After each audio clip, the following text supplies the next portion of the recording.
Kör olsaydı da gözlerim, hiç görmeseydim ben seni. O kapkara gözlerine değmeseydi gözüm benim. O nazın bu sözün kime ettin beni bir divane.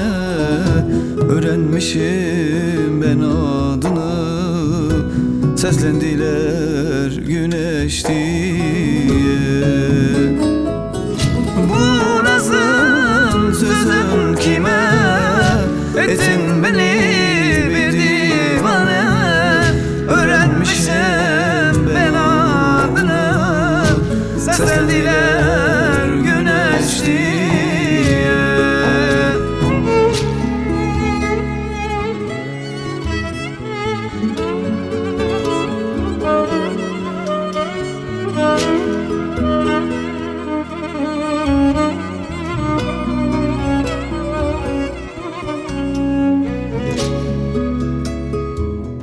Sen güneşsen ben çölünüm, sen aysan ben yıldızınım.